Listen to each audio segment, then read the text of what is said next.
Hey everyone, welcome back to the Courtroom Chronicles podcast. And today we have our lead capital attorney, Patrick Johnson, on. Patrick, I appreciate it. Yeah, no problem. Glad to be here. Now, Patrick does our death penalty cases, some of our most serious cases, and Kent, I think it's fair to say if Patrick's on your case, you don't want to know Patrick.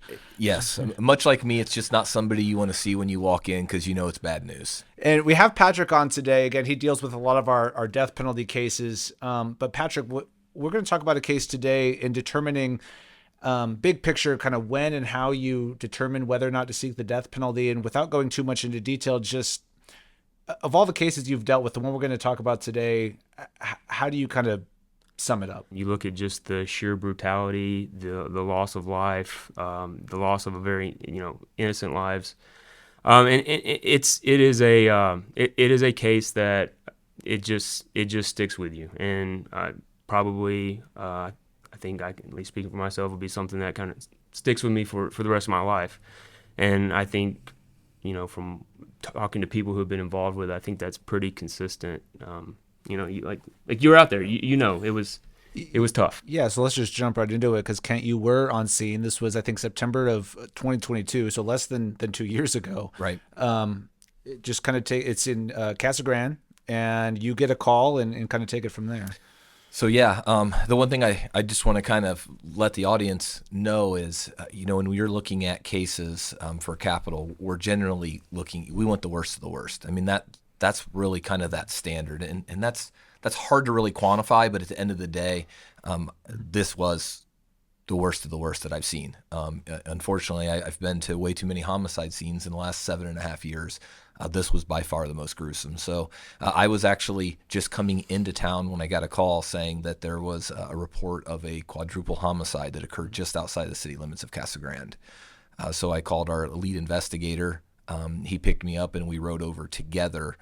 Frankly, I'll never forget kind of what we see when we come in. And I mean, a quadruple homicide in and of itself, regardless of circumstances, is a big deal. Rarely ever happens. Right. I mean, just to be clear, that means there were 4 individual lives that were taken at one scene and in roughly one short time period. So you arrive, and at this point, do they already have we won't say his name quite yet, but Yes. Do they already have the individual in custody? The defendant had already been removed from the scene. It was probably, I would say, anywhere from an hour to 90 minutes after they first reported when I got on scene. So that he was already taken, was already seen by a medical professional, and he was either at the jail or on the way to the jail to be interviewed when I was on scene. And if I remember correctly, didn't one of the investigators tell you like it's bad, and like I mean, obviously a homicide scene's not good, but even relative to the scene, they were very cautious of who they would even allow to go onto the scene. And again, you don't know anything other than there's been 4 deaths, and regrettably, I've seen a quadruple homicide before as well. And I was okay, and they just were very cautious about who's going in, saying just make sure this is really bad. So yeah, the sort of lead officer on scene was even trying to dissuade people from going on scene because of the gruesome nature. Obviously, we'll get to the detail here, but I mean, you walk in and it's not just 4 deceased individuals. I mean, what do you find? The very first room we walked into was where the defendant's father was at. He was laying down, and his head was actually removed from his body. It was a number of feet off, kind of in another sort of part of the room, and he was laying alongside the bed. Obviously, there's an incredible amount of blood that's there at that time. That's the very first sort of scene we walk into, and then the detective that was assigned to the case kind of walked us through and then took us to 2 additional bedrooms.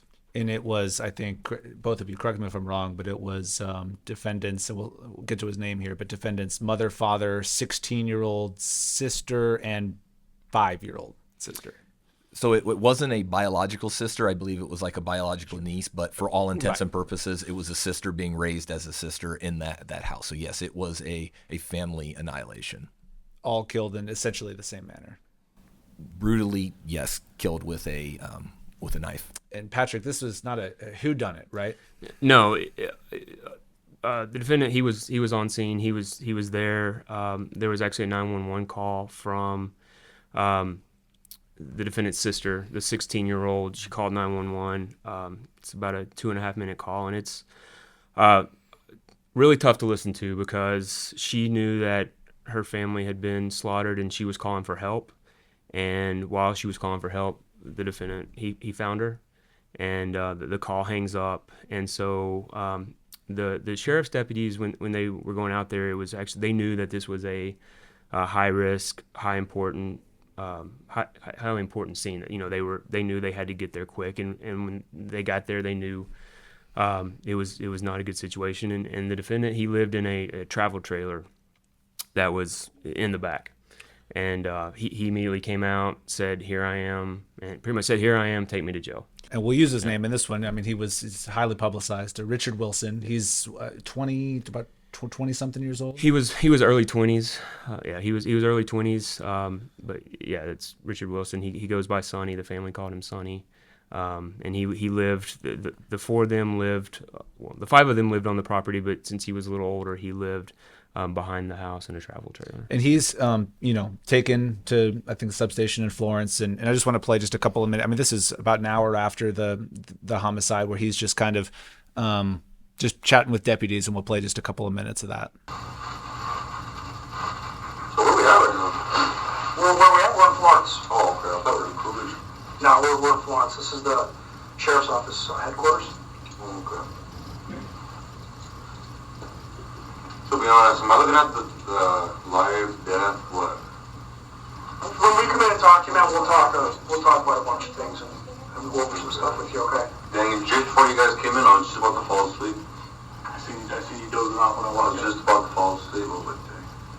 All right, so what we just heard there is, I mean, he was pretty calm after this took place, and I think a lot of people at this point are wondering, for both of you, well, why would he want to kill his family? And I know that's a pretty complicated issue with what we're going to talk about.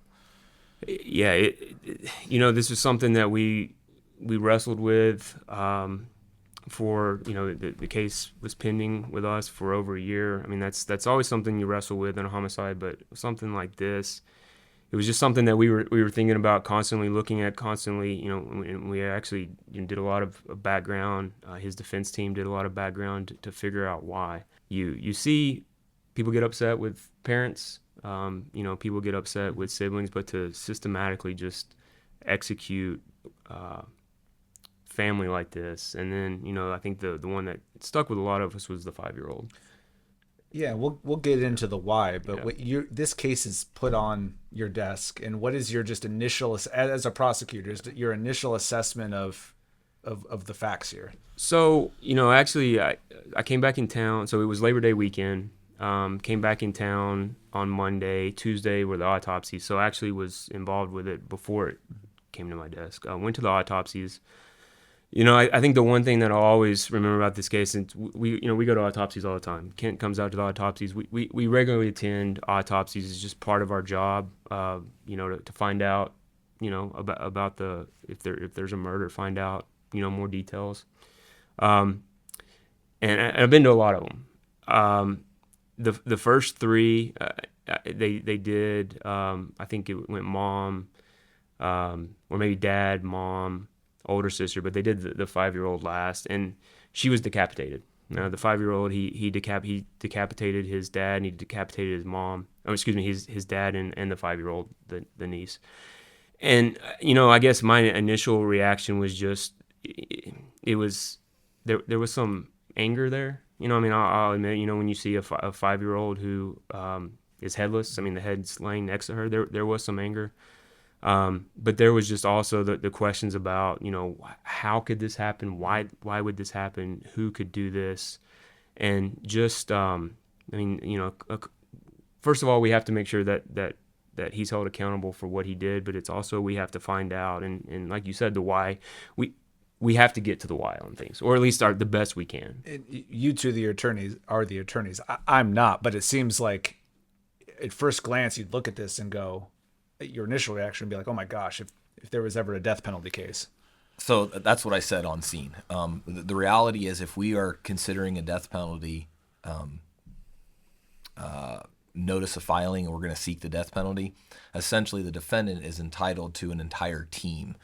It's very costly to the county. So I'm fairly judicious about it. I know Patrick and his guys are, if it's a close one or they're thinking about it, they'll give me a heads up so we can notify the county and they can get the appropriate team around.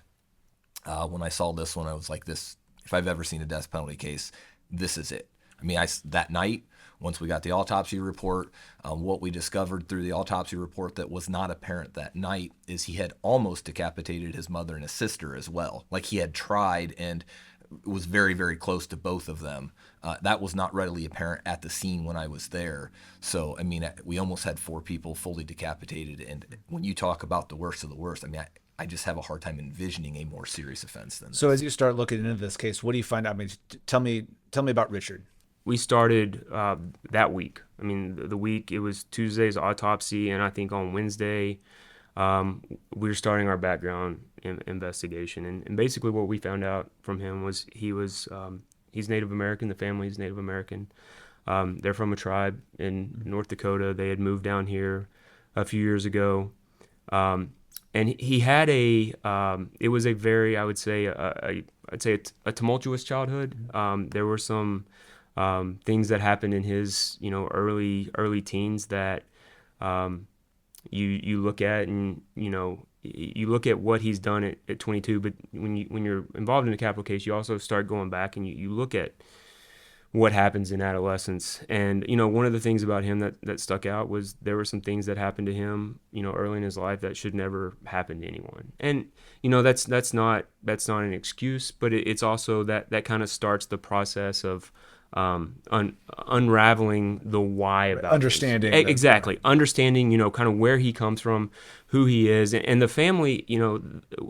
We can talk more about the family's point of view on things, but they were very open and honest with us from the beginning as far as, hey, this is the social history that he's kind of gone through, and these are kind of the issues that he was dealing with.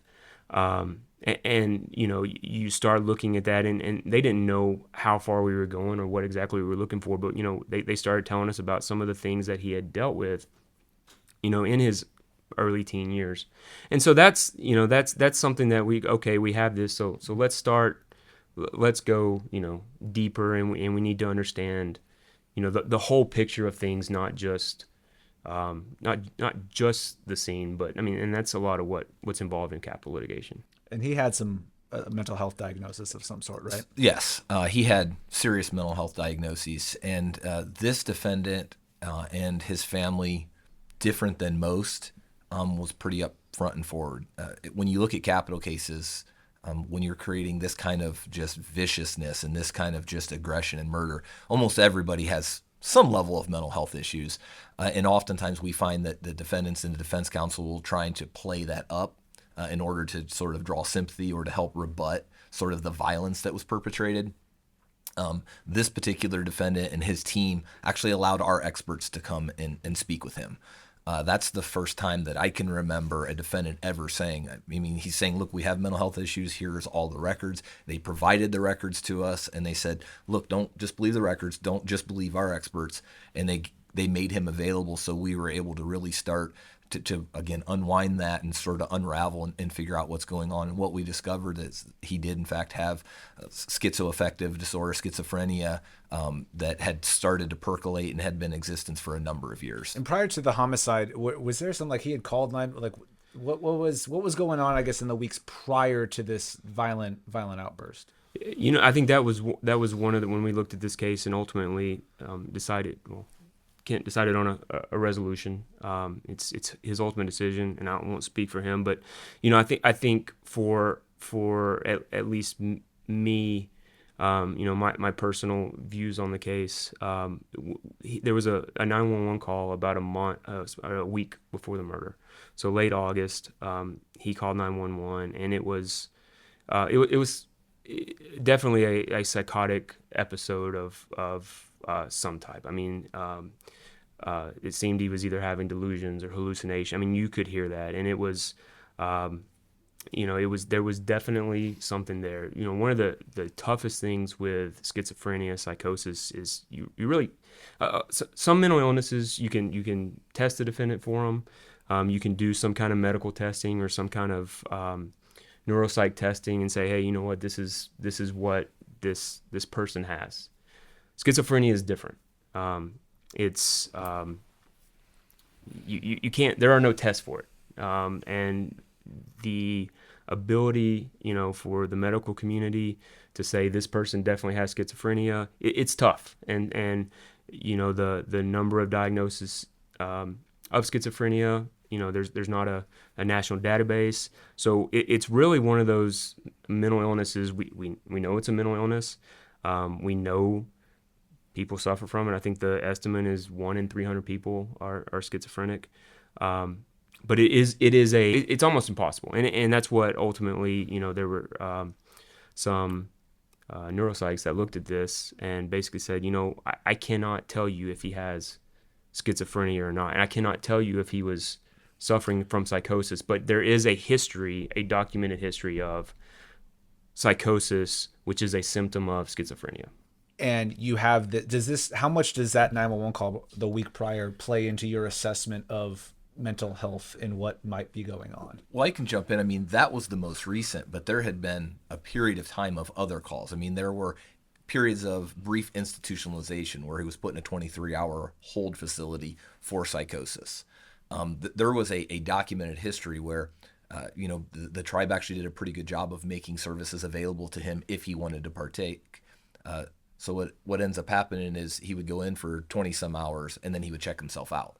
But we would see this and we would see the presenting symptoms. So what that call did is it allowed us to hear what other people had been describing, and you could see a progression. In fact, he was in North Dakota at one point and he kind of lashed out physically in a psychotic state, it looked like. And again, just hearing that, though, allowed us to sort of understand what we had seen being built up to that point. So it was important because it made it real. It's not just on paper, but you could sort of understand it better. I don't know how deep we want to go into this, but was the psychotic breaks related to any other behavioral? So I think Patrick wants to talk about that. This will be controversial for some of you, but what we can tell you is virtually every psychotic break he had occurred either immediately thereafter or shortly after using marijuana. So there was some genuine concern if there was a marijuana-induced psychosis. Now, I'm not here saying it absolutely was, but that is something that precipitated it. Those of you listeners that aren't from around here, marijuana is legal here. He was told he knew that when he used marijuana, either right after or within a day or two, he would have a psychotic break. He was told repeatedly by medical professionals to quit smoking weed because when you smoke marijuana, you have these psychotic breaks and they're getting more serious and more dangerous. Yet he continued to use because it was lawful. And he said, I'm allowed to. There's nothing wrong with it and it's legal. So that's part of the frustration. On one hand, there's some sympathy just because of some of the trauma he experienced as an adolescent and then these psychotic breaks, but he was also engaging in behavior that actually caused, or at least appears to have caused these psychotic breaks. And Patrick, do we know was he smoking marijuana before this incident? He was I would say he was a chronic marijuana user, and I guess we don't know was he smoking right before. We can't tell that from the toxicology, but he did use marijuana regularly. I mean, that was something that he was a I would say a chronic or regular marijuana user. And what is your assessment on this whole marijuana induced? See, I mean, there's a lot of layers to this case, but I mean, just on the marijuana side of it, there is. This is. I'll say I kind of became interested in this area, and have really been, I guess, looking at this area. And this was the third case that we've had where young, and I'll say early 20s, male murders either a family member or someone close to him, just kind of unexplained, violent outburst, incredibly violent murders. It's the third one that I've been directly involved with, and but before I started seeing these cases, I didn't really cannabis-induced psychosis or the relationship between marijuana and schizophrenia really wasn't on my radar. And I think it may have been the second one. I reached out to a psychologist and I was like, what is this cannabis-induced psychosis, or what is the relationship with cannabis and and violence, or cannabis and schizophrenia. And he was like, let me give you how much time do you have? Yeah, exactly. And that's, and I'm not a psychologist. I'm not an expert. I cannot, I'm not an expert in this area. I've talked to many experts about it. I've asked them about it. But I think most mental health professionals, and I would say, or at least a lot of mental health professionals, believe that there is at least a link between cannabis and either, we'll say, the exacerbation of psychosis or schizophrenia. That, and I guess to put it in simpler terms, that there are just some people, and it's a very small number of people. It's not most people. Most people will smoke marijuana and never have psychosis, never have any kind of serious mental effects from it. But there are some people who, for whatever way their brain is wired, cannabis is not good for them, and they have some kind of either genetic or whatever predisposition that when cannabis is used, it's not good for them. Right. Critics will say, yeah, millions of people smoke marijuana every day and don't go kill their families. And we're certainly not indicating that. But what we can tell you is anecdotally that 3 of the most violent, just vicious homicides that we've seen in our community were perpetrated by young males shortly thereafter using marijuana. Like, it may be completely coincidental and anecdotal, but that is a trend that we have noticed. So we have that. We have schizophrenia. We have all these mental health issues, and we'll get into the death penalty process here in a second. But do we know his relationship outside of the mental health stuff? I mean, what was the actual relationship with the 4 family members that he killed? I mean, was it a positive relationship, a rocky relationship, or do we know? I think there had been some familial issues. Just there was some strain. Only he knows this, but it seems like he had, at least there was some strife and some resentment with between him and his family. There was a history there were some violent outbursts. Obviously nothing to this level, but there was some concern from the family about violent outbursts that he had. So we're kind of talking around the subject, but we need to make this clear. There was never an allegation that his family were the perpetrators of the abuse, but more so that they failed to protect him from others abusing him.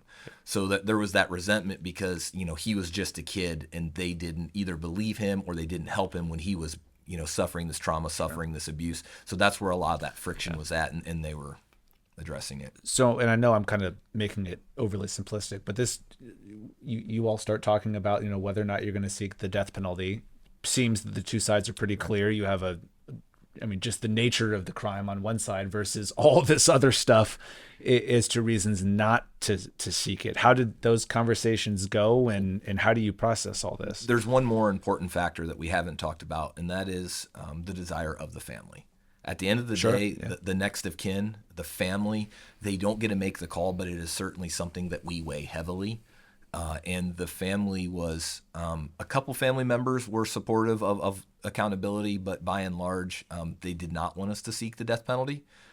Essentially, their rationale is, this is us, this is our family, we've already suffered such great loss, just taking him as well wouldn't bring them back. And I think there was also a community, we've mentioned a couple of times he was a member of a tribal community. They're not a pro-death penalty tribal community. So there's all of those factors that we're weighing in when ultimately we're trying to make that decision. Does pursuing the death penalty make sense in a given case? With that in mind, what was the discussion like, especially when you have all of these, to varying degrees on all sides, factors at play here? I don't think any real decision on whether or not to see, and like we talked about, that it's ultimately the county, and the law in Arizona is it's the county attorney's decision. The county attorney has to make that decision. So, there is, we present the evidence, and then ultimately it's up to Kent to decide whether or not he makes it. There was significant discussion in this case. I mean, there was, I think one of the things we did was the deadline was to file the death penalty was moved several times, and that allowed us to have the conversation, to look at the evidence, and like we talked about earlier, to have a state expert go in and talk to the defendant and kind of give us his opinion on it. It's something that, we want to give him everything. We want to give him everything that we have that we can at the time, right? And that's part of our job, is to come in, present, lay it out, and then ultimately he makes the decision, and that's our role in it. Yeah, as Patrick laid out, it's put on your plate, Kent. So how are you processing this? So first, I think the process is important to kind of talk about, because each county attorney and each county can and does do it a little bit different. The way that we do it is I sit in during the discussion, but there's an entire team that's there. So it's Patrick, it's two of our other capital attorneys, it is all of our bureau chiefs, my chief deputy, the officer that was the assigned detective. All of us are sitting together, looking at it, and there's a number of conversations, and we're asking and pushing, and why is it, what are the things weighing against, what are the things weighing in favor of. We call it staffing. We staffed this case probably at least half a dozen times before I think ultimately the decision was made. And as Patrick stated, at the end of the day, I'm the one that has to either say yay or nay. There was incredible, compelling mental health, what we call mitigation, that existed in this case. The documented history of schizophrenia, the psychosis, actually being able to hear the psychosis. The defense presented ample evidence of the sort of history. They took the system sort of failed him by allowing him to keep checking himself out at 23 hours and not actually locking him down, not medicating and not forcing him. The system failed him and failed the family. We consider all of that. But ultimately, I chose to seek the death penalty, and I don't know that there's one factor that is just overpowering to everything else, but when you look at just the pure brutality and viciousness of the crime, I mean, you've got a 5-year-old child, you've got 4 people that were just viciously and brutally murdered, and they knew what was going on. I mean, he is a very large person, just physically bigger than them. You could hear him systematically going through the house and killing people. His 16-year-old sister's begging for help on the phone. She knew this was going to happen. You take all of that, and then what, in my mind, rebutted some of the mental health issues is he chose to smoke marijuana, knowing full well the likely scenario. So it wasn't as if it was something that he had zero control over. And I'm not suggesting he had complete control over it, but if you know that if you drink, that you turn into a jerk, and then you drink and you hit somebody, like, the fact that you were drunk doesn't actually, I don't really give you much credit for that. You made a conscious decision to do something that essentially caused him to lose control. So ultimately, we did choose to seek the death penalty in this case. Obviously, choosing to seek the death penalty is not the end of the story. Where does this case go from that decision, and how does it ultimately end up to where we are today? The decision was made to file the death penalty, and I'd say fairly soon after that was filed, the defense team came to us and made an offer of, would we be willing to offer him 4 consecutive natural life sentences? And the family is asking you. One of the things that they pointed out was that the family, it's the same family, right? Like, it's you had a grandmother who had lost her daughter and some grandchildren, and then her other grandson is now in custody facing the death penalty, and they really, the family appealed to us, reached out to us, and basically just asked, would you be willing to do this for the family based on the amount of loss that they've had? So to be clear, the family was supportive of it, and they were basically offering, hey, he will plead guilty, and he's willing to do 4 consecutive life sentences, 1 life sentence for each of the victims, in exchange for you all not seeking the death penalty. What is the discussion when they're one?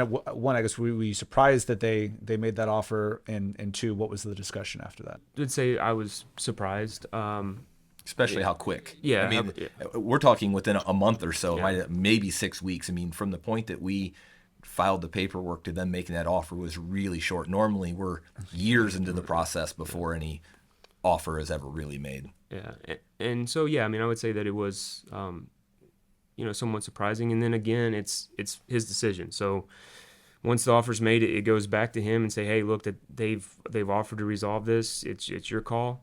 And so, as the county attorney, he's the one that makes the decision on whether or not we seek the death penalty. So, and you had just made the decision, hey, let's move forward on death. What's going through your mind when they make this offer? So but collectively the recommendation was to seek death, I agreed with it and chose to pursue death. The office was nearly unanimous. There might have been one or two people that were leery about it, but the majority of people were supportive of pursuing the death penalty. When it came back and he offered, it was a much more divided office. There were those that said, absolutely take it. There were others saying, look, the brutality of this demands the ultimate penalty. If this isn't a death penalty case, what possibly is? And there were lots of discussions. I mean, genuine, tough calls to talk about it, and talk about the various things. But ultimately, we did accept his offer of 4 consecutive life sentences. And again, there's super powerful. This was the deciding factor.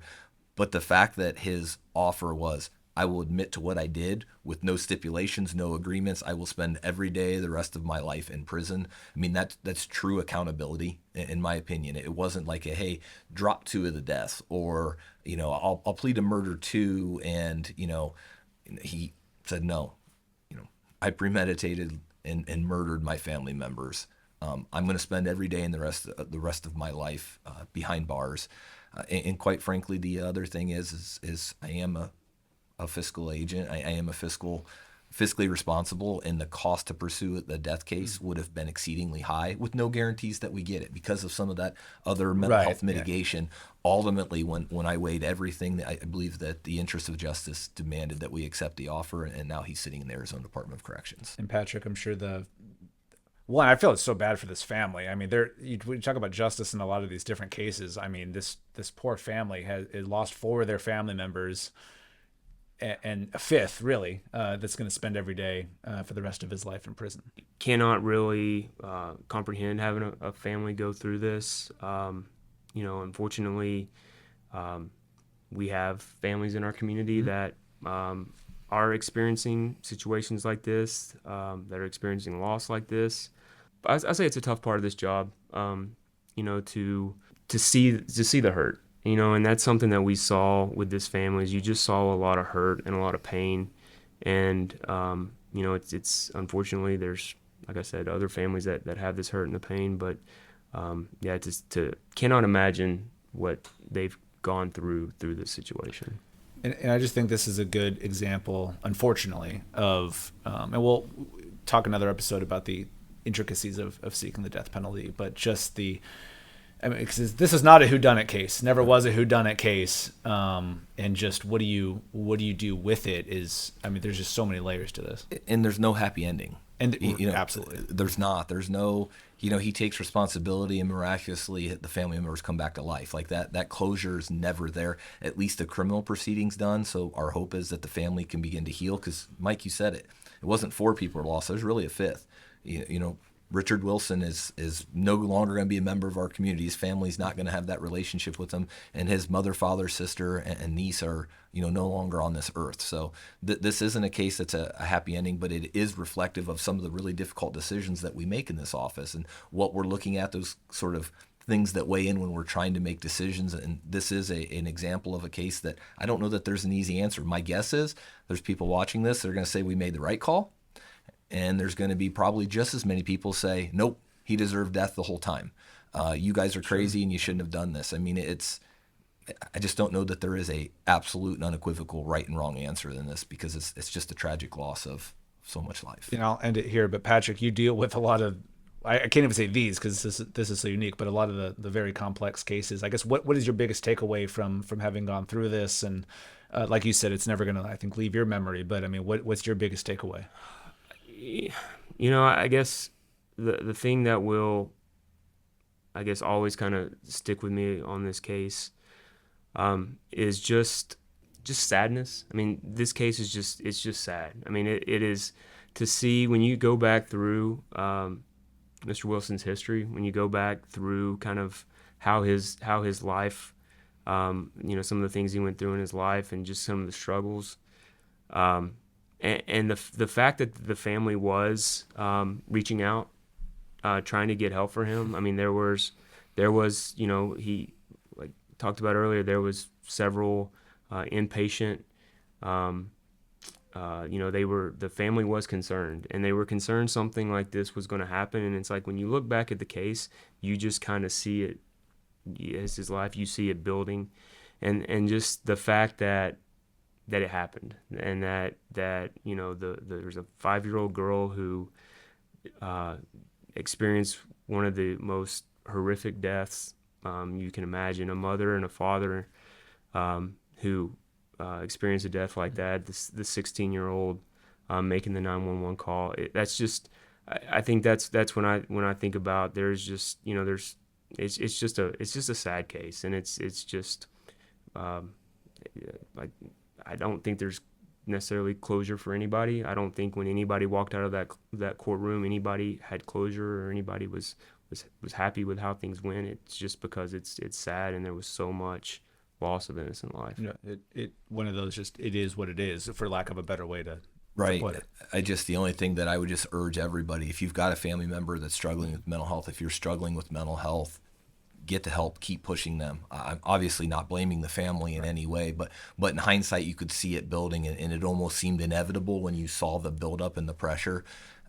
Seek help, get help. If you've got a family member that needs help, do everything you can to get them the help that they need, because nobody ever wants to see anything like this ever again.